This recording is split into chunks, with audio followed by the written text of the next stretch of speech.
చైర్మన్గా జై భీములు. అందరికీ నమస్కారాలు. మిత్రులారా, గత వారం రోజులుగా ఆంధ్రప్రదేశ్లో వీధి సుబ్రహ్మణ్యం రక్త చరిత్ర పుటలో పత్రికల్లోనూ ప్రధానమైన మీడియాలోనూ విశ్లేషకుల నోళ్ళలోనూ మేధావుల మెదలలోనూ న్యాయస్థానాల మస్తిష్కాలలో రగులుతూ ఉంది. ఎమ్మెల్సీ అనంతబాబు చేసిన ఒక దారుణాతి దారుణమైన హత్య మరియు డోర్ డెలివరీ, ఈ సంఘటన మీద పుంఖానుగా కథనాలు వస్తున్నాయి. అయినా సరే అటు అనంతబాబు కానీ, అనంతబాబు ఉన్న వైకాపా పార్టీ అధ్యక్షుడు వైఎస్ జగన్మోహన్ రెడ్డి గారు కానీ కించిత్తు చెల్లించటంలా అదేదో ఈ రాష్ట్రానికి సంబంధించిన సంఘటనే కాదన్నట్టుగా డ్రైవర్ వీధి సుబ్రహ్మణ్యాన్ని ఎవరో హత్య చేయలేదన్నట్టుగా, ఎమ్మెల్సీ అనంతబాబు ఒక శుద్ధపూస అన్నట్టుగా, జగన్మోహన్ రెడ్డి గారు తాడేపల్లిలో ఉన్నాడో, యలహంక ప్యాలెస్లో ఉన్నాడో, లోటస్ బాడలో ఉన్నాడో నాకు తెలియదు, కానీ సేదతీరి నిద్రపోతున్నాడు. రాష్ట్రమంతా ఇంత పరమ కిరాతకమైన హత్య చేసిన ఒక ఎమ్మెల్సీని శాసన మండలికి ఎలా పంపిస్తావు జగన్మోహన్ రెడ్డి? ఏ హక్కు ఉంది అని ప్రశ్నిస్తుంటే ఆ ప్రశ్నకు వైసీపీ పార్టీ నుంచి సమాధానం లేదు. ఈ అంశాన్ని మీ ద్వారా రాష్ట్ర ప్రజలకి తెలియజేయటం కోసం మీ ముందుకు వచ్చాను. మిత్రులారా, మనందరికీ తెలిసిన ఒక కథ ఒకటి ఉంది. మహాభారతంలో ఏకచక్రపురం అనే ఒక ఊరు ఉండేది. ఆ ఊరి పొలిమేరల్లో బకాసురుడు అనే ఒక రాక్షసుడు ఉండేవాడు. వాడికి పని ఏంటంటే ఊరి జనులను భయపెట్టి వాళ్ళని చంపుకొని తినటమే.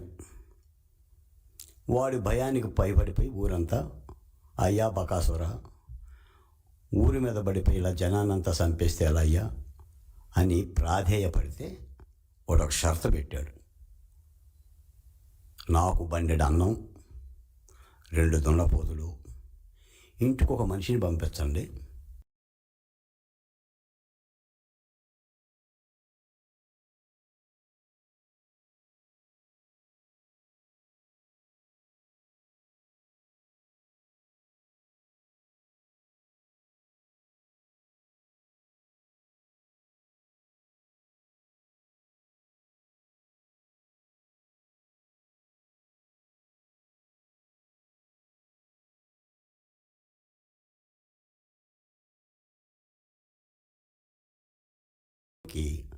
అరణ్యవాసం చేస్తున్న పాండవులు వచ్చారు.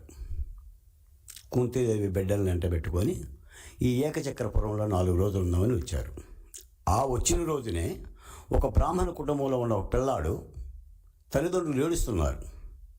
అప్పుడు కుంతీదేవి చూసి, ఏంటమ్మా మీకు వచ్చిన బాధ అంటే, వాళ్ళు చెప్తారమ్మా, మా ఊరిలో బకాసురుడు ఒక రాక్షసుడు ఉన్నాడు, ఇవాళ నా బిడ్డను ఆహారంగా పంపించాలి, లేక లేక కలిగిన నా సంతానం, అందుకని ఈ బాధ నుంచి ఏం చేయాలో అర్థం కాక ఇలా ఉన్నామని అంటే, అప్పుడు కుంతీదేవి అంటుంది, బాధపడమాకండమ్మా, నాకు 5 బిడ్డలు ఉన్నారు, నా 5 బిడ్డలు ఒక బిడ్డను నేను పంపిస్తాను, ఒకవేళ నా బిడ్డ చనిపోయినా ఇంకా 4 బిడ్డలు నాకు ఉంటారు, మీరు ధైర్యంగా ఉండండి అని భీమసేనుని పంపుతుంది. తర్వాత కథ అంతా మీకు తెలుసు. భీమసేనుని యొక్క గదాఘాతాలకు బకాసురుడు నేలమట్టం అవ్వటం, ఊరికి పేడ వలగటం. నేను జగన్మోహన్ రెడ్డి గారిని సూటిగా ప్రశ్నిస్తున్నా, నీ 5 ఏళ్ల పరిపాలన బకాసురుడి కథ కాదా జగన్మోహన్ రెడ్డి గారు? చెప్పండి. జగన్మోహన్ రెడ్డి గారు కానీ, ఆయన ప్రధాన సలహాదారు సజ్జల రామకృష్ణారెడ్డి గారు కానీ ఆ పార్టీలో ఉన్న మా దళిత నాయకులు కానీ మాటకు ముందు మాటకు వెనక అంబేద్కర్ గారి నామస్మరణం చేసే జూపిడి ప్రభాకర్ కానీ, మేరుగు నాగార్జున కానీ, ఆదిమూలపు సురేష్ కానీ, చెప్పండి, నూలు తెరవండి. నాటి 5 ఏళ్ల పరిపాలన బకాసుర పరిపాలన కాదా? మళ్ళీ చెప్తున్నా, నేను డాక్టర్ సుధాకర్ జోలికి పోవడంలా, డాక్టర్ అచ్చెన్న జోలికి పోవడంలా, వజీరా గురించి మాట్లాడటంలా, నంద్యాల నాగమ్మ పులివెందుల మహాలక్ష్మి గురించి మాట్లాడటంలా, శిరోమణనాల గురించి మాట్లాడటంలా, చీరాల్లో చంపిన కిరణబాబు గురించి మాట్లాడటంలా, ఒక్క అనంతబాబు యొక్క హత్య గురించి మాట్లాడుతున్నా.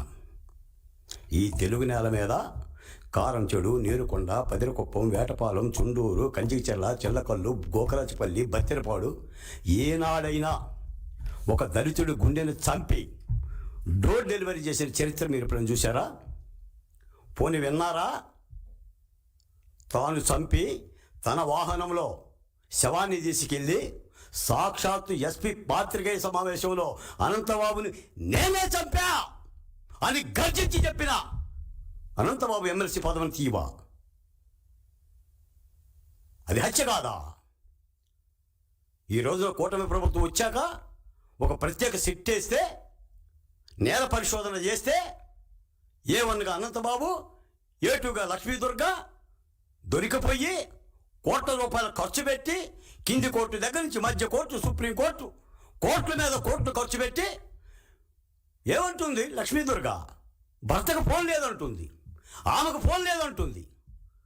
అంటే సీసీ ఫుటేజ్ సాక్ష్యాలు పనికిరావు, ఫోన్ సంభాషణల సాక్ష్యాలు పనికిరావు. సుప్రీంకోర్టు ఆశ్చర్యపోయింది, ఏమిటి ఘాతుకం అని. బేరసారాలు చేస్తారా?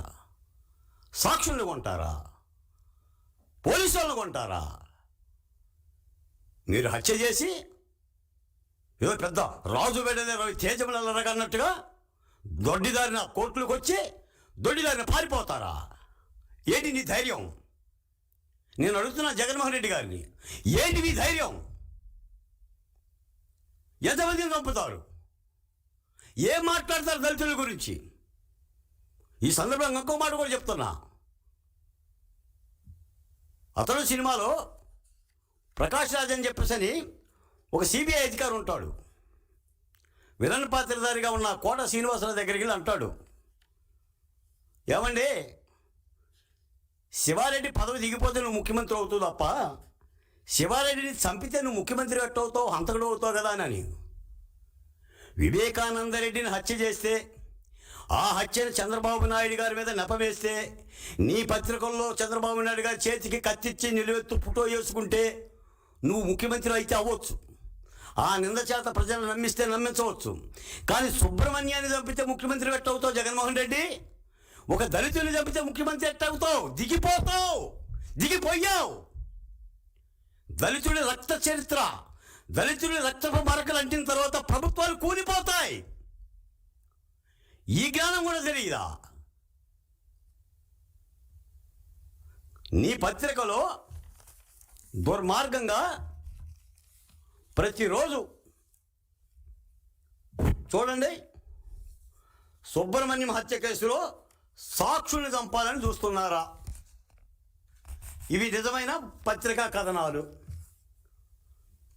ఎంతమంది సాక్షులకు డబ్బులు ఎరవేశారో ఇవి విచారణ సంస్థలు మాట్లాడుతున్న విచారణ సంస్థలు. తెలుగుదేశం పార్టీ మాట్లాడుతుంది కాదు, జనసేన మాట్లాడుతుంది కాదు, భారతీయ జనతా పార్టీ మాట్లాడుతుంది కాదు. ఒక సిట్టి విచారణ సంస్థ ఎంతమందికి వెర చేశారు, ఎన్ని లక్షలు ఇచ్చారు? జాడలేని అనంతబాబు అరెస్టు. నీ దిక్కుమాలిన మీడియాలో అనంతబాబు అని అక్షరం ఉండదు. నీదొక పాత్రికేయం 16 పేజీలు పెట్టుకుంటే అనంతబాబు అరెస్టు వార్త, ఒక సాధారణమైన వార్త. ఒక దళితుడి గురించి వీధి సుబ్రహ్మణ్యం పేరు ఉండదు ఇందులో. ఆ పేరు కూడా ఇందులో రాయాలంటే వణుక. మీరు పాత్రికేయం గురించి మాట్లాడతారు, మీడియాలో డిబేట్లు పెడతారు, చంద్రబాబు నాయుడు గారిని విమర్శిస్తారు. ఏంటి దుర్మార్గం? ఈ రోజున ఇదిగోండి నా దళిత బిడ్డ, అభంశుభమీద తెలియని ఒక దళిత బిడ్డ, డ్రైవర్ సుబ్రహ్మణ్యం చనిపోయేటప్పుడు ఇతని భార్య కడుపుతో ఉంది, నిండు చోళాలు, హత్య చేసి శవాన్ని డోరులో పంపించారు. ఇదిగోండి హత్యా నిందితుడు.